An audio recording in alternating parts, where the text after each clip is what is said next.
Bonjour, bienvenue sur le site Musicoach. J'ai créé une rubrique que j'ai appelée Nouvelle Vie et je vous invite, si vous le souhaitez, à venir apporter votre témoignage, si vous avez pris un tournant dans votre vie, si vous avez accompli votre rêve, si vous avez franchi un cap que vous n'osiez pas franchir. Bref, si vous vivez l'aventure, vous avez envie de partager avec nous, je serai ravie de vous accueillir. Et aujourd'hui, j'accueille mon amie Marie. Alors Marie, est-ce que tu veux bien te présenter ? Me présenter, oui, j'ai 49 ans dans un mois aujourd'hui. Et ça fait 5 ans que j'ai pris un tournant à 180, on va dire. Aujourd'hui, je dirige une compagnie de danse et je suis interprète, donc danseuse, en improvisation, chorégraphe et directeur artistique. Alors qu'avant, le dernier métier que j'ai fait avant, c'était enseignante. D'accord. Et est-ce que tu peux nous expliquer comment tu es passée de enseignante à artiste? Et est-ce que c'était prémédité ou est-ce que c'est les aléas ou les expériences de ta vie qui ont fait que voilà, tu as choisi de changer de voie? Moi, je pense que j'étais toujours artiste parce que déjà j'ai fait des études en arts plastiques. Les études ont été longues.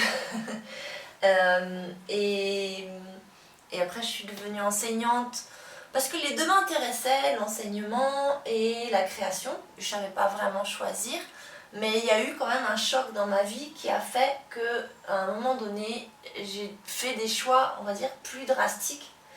Et est-ce qu'on peut te demander, en fait, tu dis que tu as vécu un choc, est-ce qu'on peut savoir de quoi il s'agit? Ouais, c'était un problème de santé. Donc j'ai eu un cancer qui a mal tourné. Le cancer a été opéré, mais j'ai eu une chimiothérapie qui a mal tourné et j'ai fait un arrêt cardiaque. Donc en fait, j'ai été réanimée. Et pour moi, il y a eu un avant, une vie avant et une vie après. D'accord. Donc maintenant, tu es chorégraphe, tu es danseuse, je crois que tu es très proche de la nature aussi. Tu voyages un peu partout. Donc comment tu te sens aujourd'hui avec cette vie? En fait, je t'ai parlé d'un choc et d'un changement dans ma vie. C'est vrai, mais en fait, c'est comme si tu rases quelque chose, mais t'as pas reconstruit pour autant. Donc en fait, maintenant, ça fait 10 ans que ça m'est arrivé, et j'ai mis ces 10 ans un peu à l'aveugle, un peu dans le noir, à trouver ce que je faisais.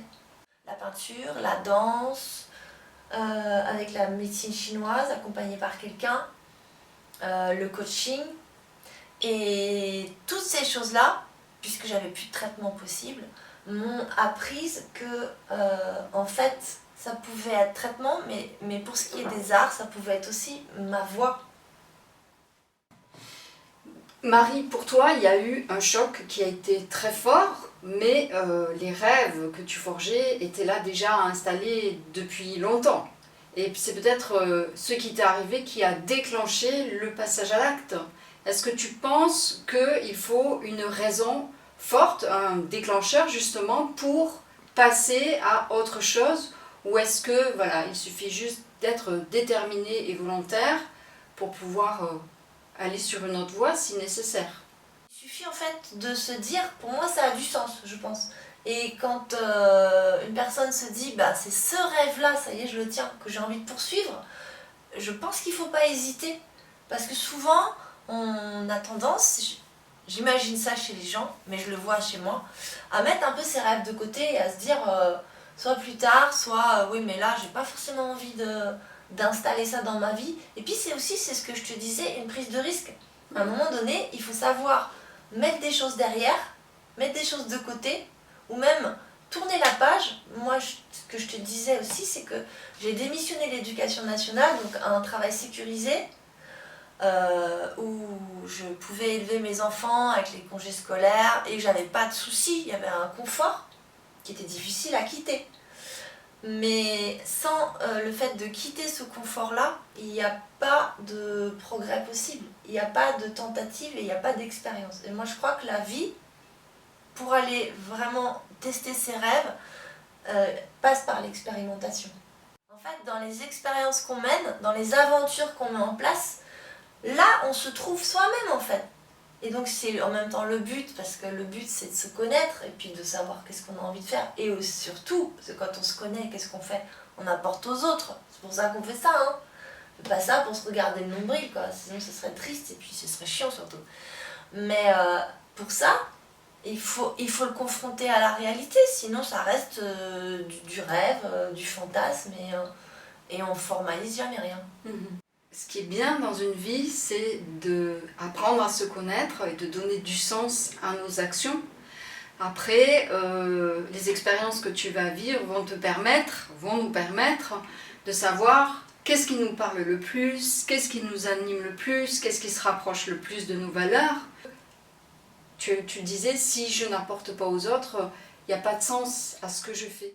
Je crois qu'on est heureux soi-même et je trouve pas ça égoïste de penser à soi dans l'histoire à partir du moment où on vibre dans ce qu'on fait. Et d'avoir confiance. Voilà, ça c'est la confiance, ça peut devenir comme une matière aussi dure que l'or. C'est-à-dire que ça devient un matériau sur lequel on peut s'appuyer, quoi. Merci beaucoup pour ce partage d'expérience. J'espère que ça va motiver les troupes pour se lancer à l'eau, plonger, partir à l'aventure. Et je vous attends pour vos témoignages. À bientôt!